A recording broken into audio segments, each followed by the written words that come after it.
If you want to become an EPCOT expert during the course of one video, then here you go. Here's the video you've been searching for. It's an EPCOT Crash Course Day here on DFV Guide.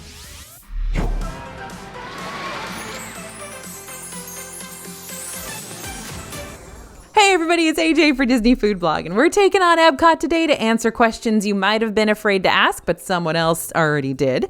Take a personality quiz, because BuzzFeed is still cool, right? And to throw you into a theme park crash course that's gonna make the light bulb in your head shout, "I get it now."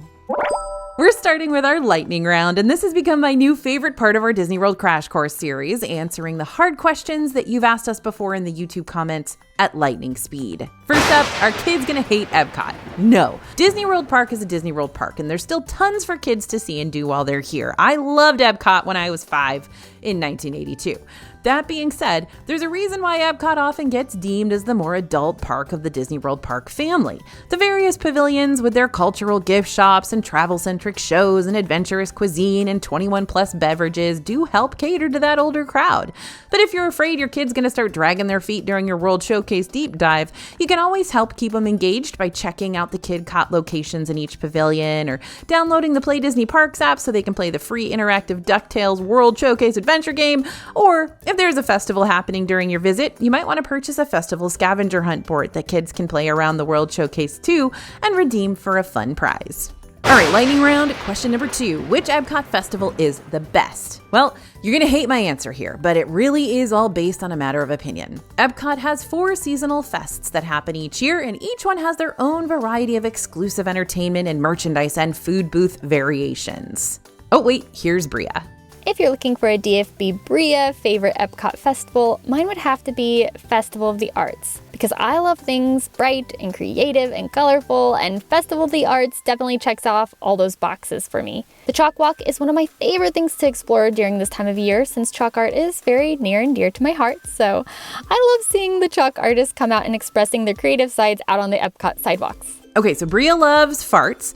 Now, Flower and Garden Festival pops up during the spring season, which makes sense. Flowers and spring go hand in hand. Just make sure to pack your allergy meds for this one because you're gonna see lots of flowers and topiaries everywhere. And even if I don't have allergy attacks literally anywhere else, I have them here. Now, after a brief summer pause, Food and Wine Festival starts up toward the end of August. At least that's what it did this year. In the past, it started up in July. Who knows? I don't know what's going on. But we'll let you know if it's gonna be the same in 2025 once we learn more closer to the time. I personally hope they started up earlier in August or even in July again, but we'll see what they're gonna do. Now, this festival used to be one of my very favorites, of course, since it featured a lot of fun food demos all festival long, but that hasn't been the case since before 2020. Maybe that'll change again in 2025. My fingers are still crossed. So my actual favorite festival right now is Festival of the Holidays, which happens, well, around the holiday season, like right now.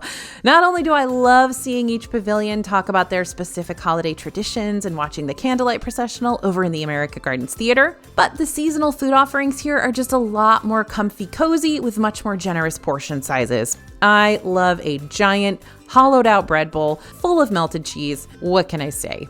Okay, third lightning round question. Where can I find my kid some chicken tenders? Now, I love EPCOT because of its adventurous food variety that goes beyond those theme park staples, but I also understand that sometimes you just need some familiar comfort food. You need pizza, you need chicken tenders, you need a burger to help get you through the day, especially if you've got kids in tow who tend to put Mickey D's up on a pedestal like mine does. So if you're on the hunt for some more familiar favorites that won't break the bank, you'll probably want to hit up these restaurants while you're here. Connections Eatery has saved my rear end multiple times with my toddler. Serves cheeseburgers, chicken skewers, chicken strips, and cheese pizza on its kids menu, as well as burgers and chicken and pizza and salads for the grown-ups. Sunshine Seasons is a food court concept that serves a variety of options around breakfast and lunch, including stuff like salmon and chicken drumsticks and sandwiches and pizza rolls and mac and cheese for the kids. And Regal Eagle is a barbecue-focused quick service, but kids can order cheeseburgers, chicken strips, mac and cheese, and salad topped with chicken from here too. By the way, the mac and cheese is really, really good here. I know because I've ordered it off the kids menu before, which adults are totally allowed to do at a quick service location if you're looking for a lighter meal with a lighter price tag too. Oh, and I always ask them for a little bit of the garlic aioli and I put it on the mac and cheese and it's really good. Okay, lightning round question number 4. What on earth is Communicore Hall? Okay, great question. We're still figuring that out too, to a certain degree. Communicore Hall and Communicore Plaza opened on June 10th, 2024 to serve as a dedicated festival area and bring Epcot's festivals to the heart of the park. But so far, the results have been, I guess, underwhelming for many, including us. We held our breath that the 2024 Food and Wine Festival would really make this new space come to life, but what it turned out being was like a big warehouse with a lot of merchandise. Call me an optimist, but I'm still holding on to the hope that we haven't truly seen what all this Communicore area has to offer yet. 2025, don't let me down. That being said, the coolest spots about this new area that we've seen so far are the outdoor seasonal concerts on the Plaza stage, like we've seen with Celebration and Kanto, as well as the new designed Mickey and Friends meet and greet area. The bathrooms are also pretty nice here too, but that's just me and my keen eye for finding each park's best bathroom spots. Oh, and I also love the new festival area gardens, though they've been pretty controversial as well. I know there's not a whole lot going on in this space, but it's so nice to spread out and has lots of seating. And when it's dark out, the sidewalk comes to life with multicolored lights, which brings me right back to when I visited this park with my family growing up and when I brought my son and he ran around with those fiber optic lights in the sidewalks. Honestly, that's old school Epcot at its best. Did they do the same thing with the new light up walkways like they kind of promised they would? No, they didn't. It's not the same, but luckily I have my memories and my videos.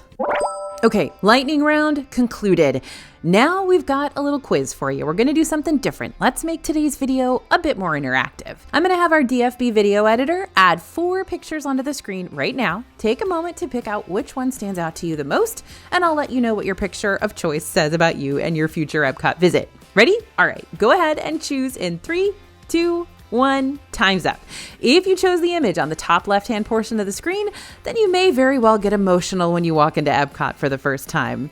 This is a picture straight from Epcot's World Celebration, where you'll be able to check out the new Communicore Hall and Plaza, sample free international sodas around Club Cool, purchase souvenirs at the Creations Shop flagship store, and of course admire the beautiful park icon herself, Spaceship Earth.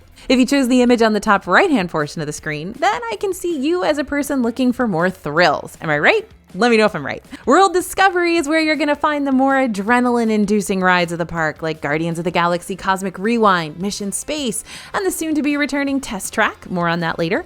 This is also where you'll find the most immersive restaurant park-wide, Space 220, which gives you the chance to dine inside the Centauri space station 220 miles above Epcot. If you choose the image on the bottom left-hand portion of the screen, then you're someone that'll not only enjoy the more edutainment sections of World Nature, thank you, that's me as well, where attractions and learning come together, but you're bound to appreciate the message of preserving the environment and seas through World Nature's various rides and shows and walkthroughs, living with the land forever. And if you chose the image on the bottom right-hand side of the screen, then you're ready for an adventure around the globe, which the World Showcase is more than happy to do with its 11 pavilions that highlight different countries and all their foods and merchandise and culture too.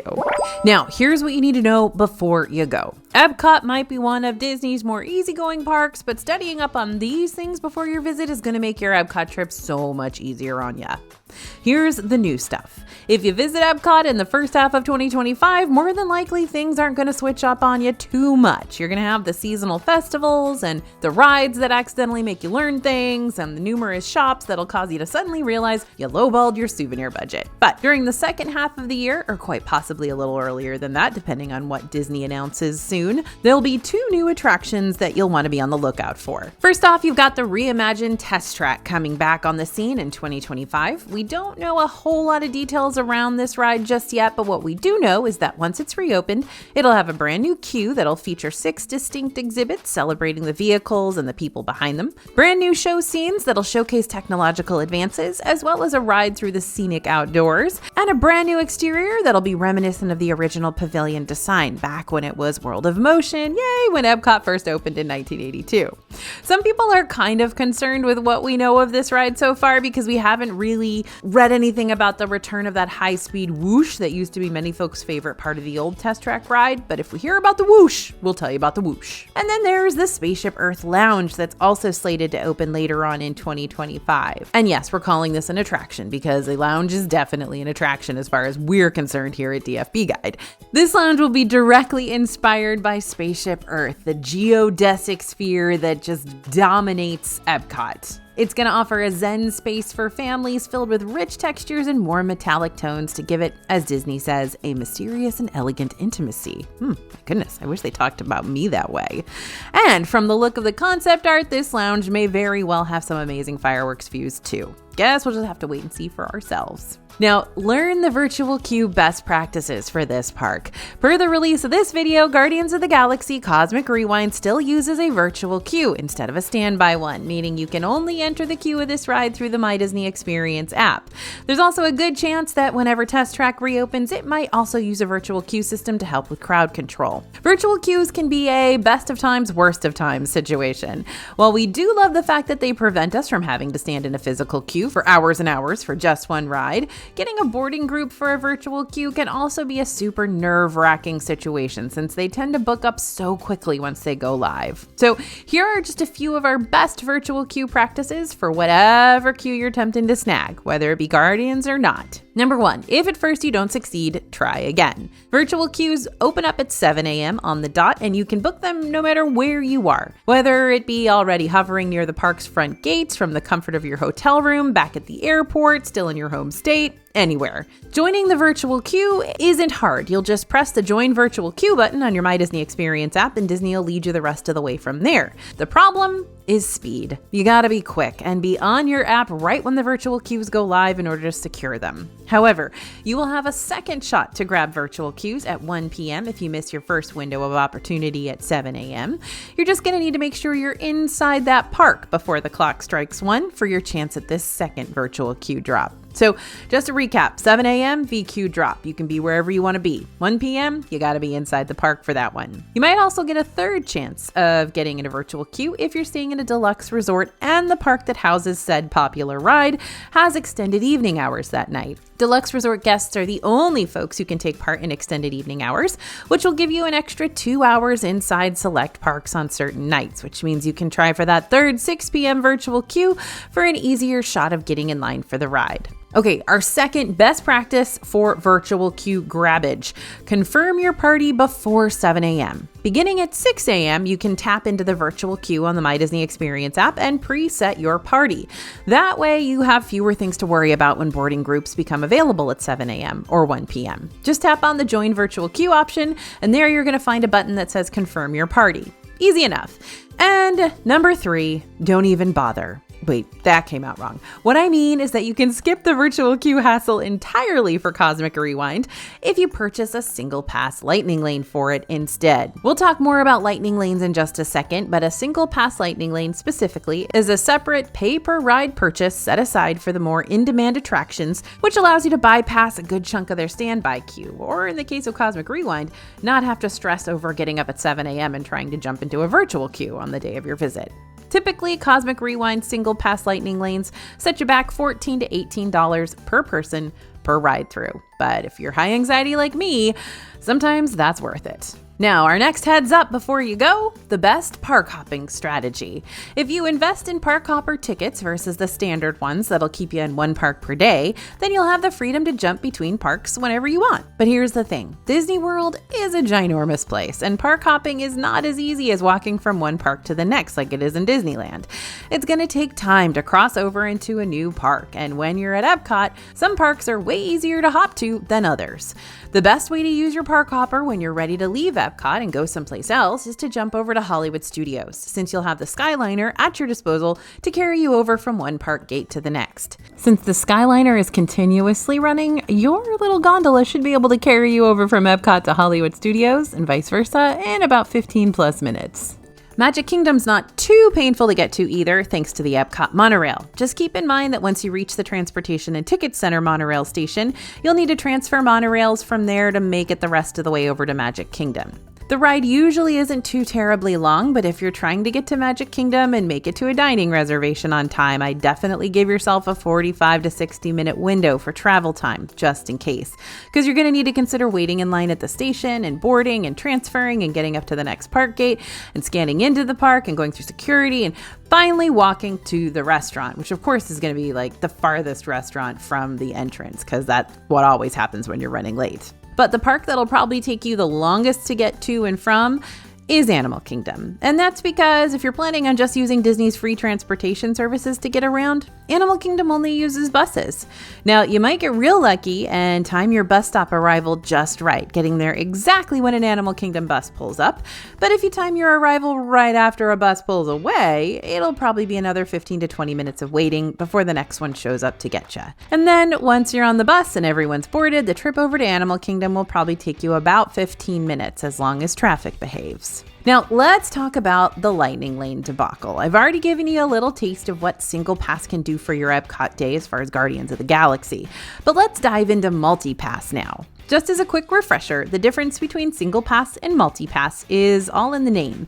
Single Passes are individually priced Lightning Lanes for Disney's most popular attractions, and Multi-Passes are priced per person for the opportunity to collect all the other Lightning Lanes offered in the parks. Those who are planning on staying in a Disney-owned hotel can book up to 3 multi-pass Lightning Lanes and up to 2 single-pass Lightning Lanes per park day 7 days before their hotel check-in. Meanwhile, guests who'll be staying off-property can pre-book Lightning Lanes 3 days before their visit. Disney also brought back their tier system that was originally introduced before Genie Plus back in the FastPass Plus days.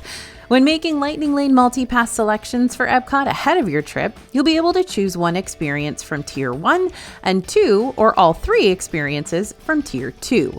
But is all this talk about Lightning Lanes necessary when it comes to Epcot? Like, are you really going to need to pay extra for multi-pass here? Honestly, probably not, at least not most of the time. For the majority of the rides in this park, you're really not going to need Lightning Lanes unless you're visiting during a really, really busy time of year, like around spring break or Thanksgiving or that chunk of time between Christmas and leading up to New Year's when even Grand Fiesta Tour is like 90 minutes wait. The 3 rides that typically see the longest waits, Remy's Ratatouille Adventure, Frozen Ever After, and Soarin' Around the World, are all listed as Tier 1 rides, so you can only pre-select one of them and then hope you can book the others during your Epcot day. Side note, after you use your first Lightning Lane of the day, you're allowed to book another one immediately after for any ride that still has return time availability, regardless of whether it's a Tier 1 or a Tier 2. Tiers are only a thing when you're pre-selecting Lightning Lanes, but they go away on the day of your visit. Meanwhile, all of Epcot's Tier 2 selections normally never see that long of a wait in the first place.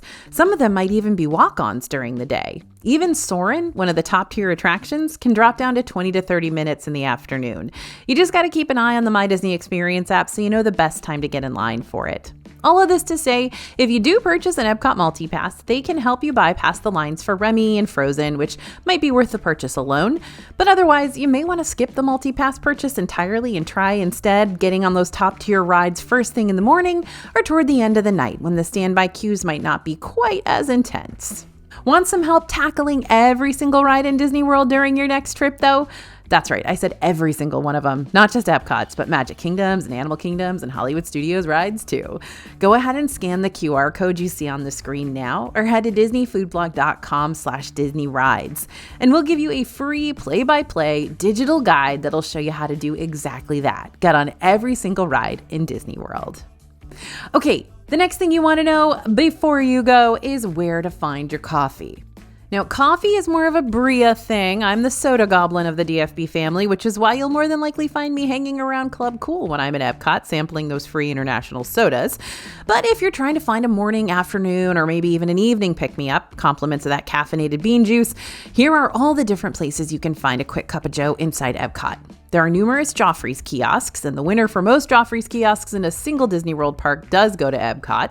There are a total of 5 kiosks in Epcot for Joffrey's, and while each one offers the same latte and iced tea basics, these locations also have their own seasonal specialty drinks that you want to check out too. Now, there are also some very unique World Showcase offerings. The Epcot pavilions might be well known for their drinking around the world escapades, but they've also got some great coffee stops available. Kringla Bakery Cafe is one of the team's favorites over in the Norway Pavilion thanks to its Viking coffee that's made with Bailey's Irish cream liqueur and Kimura coffee liqueur with coffee chocolate sauce and a coffee chocolate crunch garnish.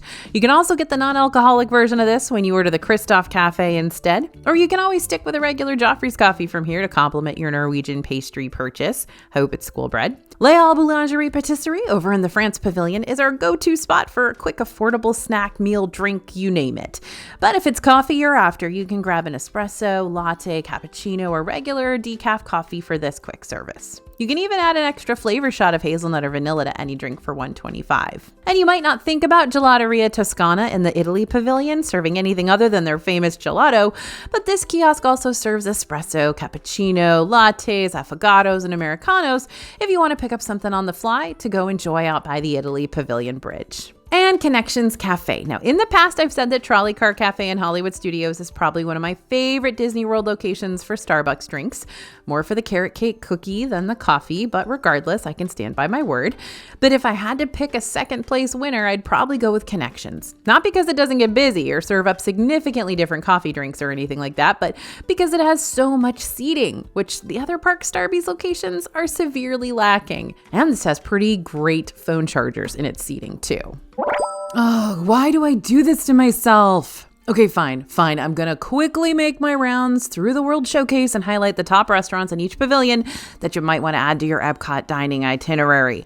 But with that being said, there are so many good restaurants to try in Epcot, which is why that section of the DFB Guide to Walt Disney World Dining always takes the team and me so long to edit and update. There's just a lot going on here, and if you want to learn more about it all, just to make our late nights and coffee IVs worth it, you can pick up our guidebook today over at dfbstore.com website. Okay, I'm stalling, but no more. I'm gonna choose my World Showcase dining favorites right now. In Mexico, we've got Mexican cuisine, air conditioning, lakeside views. Out of the food locations in the Mexico Pavilion, La Hacienda de San Angel is a table service favorite. Though I must admit, it is hard to resist the nighttime market atmosphere going on inside the Mexico Pavilion over at San Angel, or the superb margaritas over at La Cava del Tequila. I am already cheating. I'm sorry. I promised to reel it in. And no, I'm not going to cross my fingers behind my back, probably. In Norway, Akershus Royal Banquet Hall is a character dining experience that serves up a bunch of Norwegian-inspired offerings like ground beef and pork dumplings, salads, rice pudding. Though this restaurant is definitely a lot of fun for kids who want to meet lots of princesses without waiting in line for them, the options during lunch and dinner can sometimes be a little too adventurous for younger folks. So consider booking a reservation here for breakfast for the more mainstream morning options at a cheaper price point too. And also go to Kringla Bakery Cafe.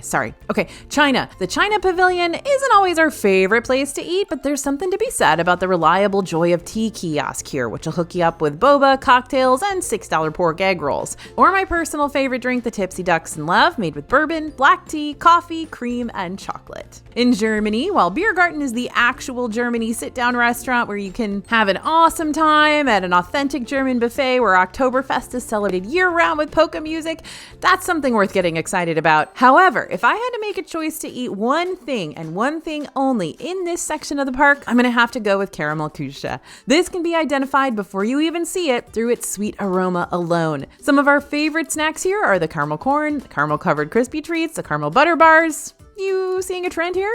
Now, if you're searching for long-lasting sustenance, then you're at the wrong place. But if you're looking for caramel-coated snacks that'll haunt your dreams for years to come, here it is. You found it. Heading over to Italy, when it comes to scrumptious authentic pizzas, Via Napoli doesn't mess around. The pizzas at this table service location are cooked in massive wood ovens to give that nice little char taste around the crust. There are a wide variety of pizza options here that are easy to split among groups, but if you're not craving the za, then you probably want to skip this one. In American Adventure, this choice was easy. Regal Eagle Smokehouse is the quick service location for you to hit up if you're craving some tasty barbecue. Sam the Eagle runs this All-American Institute because of course he does, and serves items like Kansas City half-smoked chicken, sliced Texas beef brisket sandwich, and North Carolina chopped smoked pork butt. This barbecue is tender and well priced for what you're getting, but you may want to skip over this if you've got like a stellar barbecue place back home, or maybe not. Maybe you just you want to try something different. In Japan. Okay, so technically Takumite is probably the best restaurant in the Japan pavilion, but that's like a really high-end restaurant that's going to cost $250 per adult. So, assuming that you may not want to dedicate a good chunk of money and time to that dining experience alone, we'll hand the prize over to Shikisai Sushi Izakaya instead. Shikisai's dining room changes with the season, and so do its courses. The menu here features Japanese delights like sushi and teppanyaki items, plus an open sushi bar and grill. Now, if you can't sit by the window, ask for a table over by the fireworks, because there's like these LED fireworks that go off in some of the booths, and it's kind of cool. In Morocco, Spice Road Table in the Moroccan Pavilion really is an underrated table service gem. For one, the Mediterranean dishes and tapas are so unique. You'll receive a spread of small bites here like the hummus, mixed grilled skewers, and lamb sliders. Another reason? Lakeside views and fireworks views. Views vary depending on where you're seated, so try requesting a table closer to the water when you arrive, just in case a spot is available. And case in point number 3, you got a lot of different drink options to choose from here, but if you're not careful, you'll run up that tab real fast, so keep an eye on what you're spending. In the France Pavilion, I've already talked about Les Halles in the video today, so I feel like I've already covered my love for that one well enough, so I'm going to turn my attention to another place I'd be lost without, l'Artisan de Glace. This is the home of the croque glacé, which is basically an ice cream sandwich pressed between a brioche bun. And it's like top tier dessert. You've got your warm brioche, your cool ice cream, and your all around perfect sweet treat. Along with the croque glacé, you can also order 16 different ice cream flavors at this little shop. And you can order specialty alcoholic floats like ice cream martinis. And I'm going to cheat again one more time here and also say I do have a special place in my heart for Monsieur Paul, which is the fancy expensive restaurant upstairs in the France Pavilion, and also the more moderately priced restaurant downstairs, Chef Stéphane. This is a great option, especially if you don't have reservations. This place will usually have a reservation or two available, and the food is really good. I just ate there a couple of weeks ago, and I really enjoyed it. So, one to consider. Heading over to the UK Pavilion, a dinner at Rose and Crown is so cozy, and the hearty meal of comfort food like shepherd's pie, Scotch eggs, and bangers and mash elevate that feeling to the nth degree. But I've said this to y'all before, and I'll more than likely say it again. If you're just here for the fish and chips, you can get those next door at the Yorkshire County Fish Shop window instead, where it's going to be a whole lot cheaper, but still very much the same sort of battered fish and thick cut fry experience. And don't forget that this restaurant doesn't technically open until 4 p.m. So if you do get those fish and chips over there, you can probably come into the dining room to eat your fish and chips, even if the restaurant isn't open yet for dinner. Is that always available? Not necessarily, but sometimes and worth checking. And Canada, I'll probably never get over how good Le Cellier is. People ask me all the time what my favorite restaurant in Disney World is, and while it does change all the time, my head kind of always goes to Le Cellier. It's been a nostalgic favorite of mine and just a straight up delicious favorite of mine for a long time. This signature restaurant is not only the best cuts of steak in the park, but the best cuts of steak on property sometimes. Every time I visited, the service has been consistently good, and the food has been so delightful that I've wanted to reserve time just to experience it all over again. Now, even if you're not a steak person, you might still enjoy the other offerings available here, like the signature poutine, the Canadian cheddar cheese soup, and the artisan cheese and charcuterie plate. Now, do you want a little bit more EPCOT? If you're saying you've got more EPCOT questions you want answers for and you want to hear more about EPCOT, we've got more places for you to learn about all things EPCOT right now. Check out our EPCOT playlists on our YouTube channel to discover more about the EPCOT festivals and affordable snacks and best and worst rides and more. And if you got a question you want us to answer ASAP, drop them in the comments for us so we can address them or incorporate them into later videos for you. We love talking about all things EPCOT, and we hope you enjoy hearing us talk about all things EPCOT too. This is one of my favorite parks. I'm an old school 1980s EPCOT kid, so I always love coming back here in the videos. Oh, and don't forget to pick up your free DFB guide that'll help you conquer all the Disney World rides over on disneyfoodblog.com/Disney rides. We're going to send it to your email faster than you can say, "Greetings, Epcot Terrans," or Epcotians, or however you want to refer to yourself. Thanks for listening, everyone, and thanks for watching. As always, this is AJ for Disney Food Blog, and we'll see you real soon. Oh, and don't forget to go watch our other crash courses. We got a bunch.